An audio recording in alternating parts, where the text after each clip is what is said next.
What are VA disability ratings for mental health? How is a mental health rating calculated, such as PTSD or depression, anxiety, something like that? Mental health conditions are rated based on the level of social and occupational impairment. Social meaning your relationships with other people, whether it be family, work, colleagues at work. It could be anybody that you interact with on a regular basis. If your mental health condition affects that communication, that relationship, that bonding, having trust with other people, all of the things that are involved in maintaining a good relationship with somebody, that would be social impairment.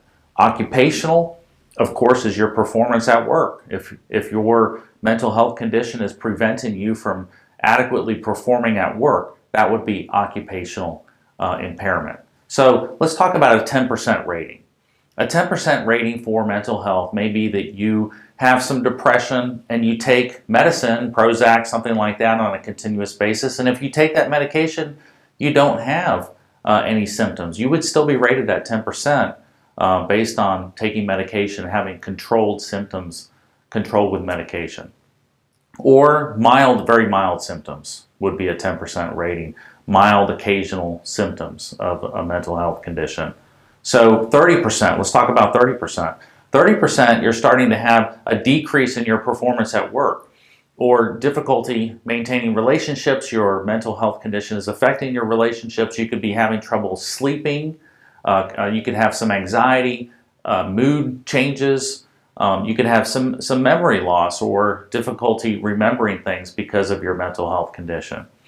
50%, you will have significant impairment. 50% rating for mental health means you're significantly impaired socially and occupationally. You may be receiving write-ups at work occasionally. You may miss promotions because you're not performing at work and because of your mental health condition. You could have a flat affect, no range of motion, which can happen with depression, for instance.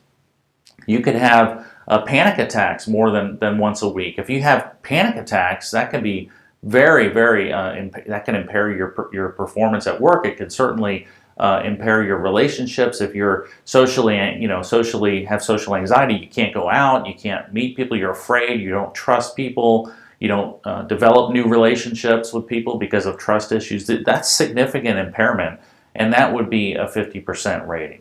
When you get to 70%, 70% rating for mental health means you have basically all areas of occupational and social functioning are affected. Now, and all the time, near continuous, meaning all the time you're affected by your mental health. Everything that you do, family relationships, if you're in school, if you're, when you work occupationally, anything that you do on a regular basis, your mental health condition is significantly affecting it on a continuous basis. You could be depressed to the point that you don't leave the house if you don't have to. You don't go out and do anything. You could have difficulty maintaining work relationships or family relationships. Your relationships are falling apart because you can't, you cannot interact effectively with people, or you don't trust people at all. You don't develop any new relationships, or you've lost most of your relationships. I mean, 70% is significant impairment. And I think a lot of veterans don't understand this. They think, oh, I have bad PTSD, I should be rated at 70%. And I talk to them and they have good relationships with their spouse and their kids. They're performing well at work. They got promoted. They've had the same job for 10 years. I mean, that person is performing quite well occupationally, clearly, and is maintaining relationships with people. So that wouldn't be a 70% rating, clearly.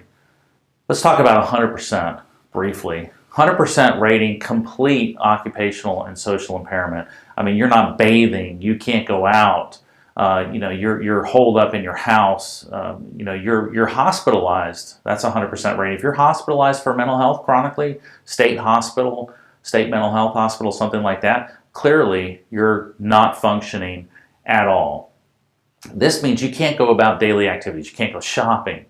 You can't make meals. You can't clean your house. I mean, you're completely impaired. I mean, this is 100% is complete impairment. It means you can't maintain your finances. So frequently Veterans rated at 100% for mental health have a fiduciary that's assigned by the VA, or it's a family member that does your finances for you because you cannot do it by yourself. And of course, if you're a danger to somebody else's well-being or yourself, suicide attempts, clearly, if you're attempting suicide and you get hospitalized, I mean, you're not functioning. That's severe occupational and social impairment. So those are the ratings: 10, 30, 50, 70, and 100. Those are the ratings for mental health. And that's a little bit about how that is determined.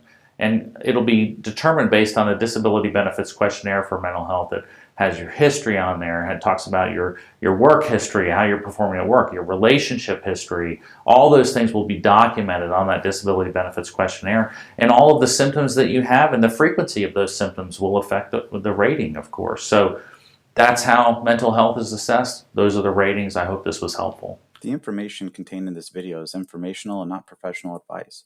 Rely on it at your own risk and see a qualified medical or other professional to discuss individual circumstances in all cases.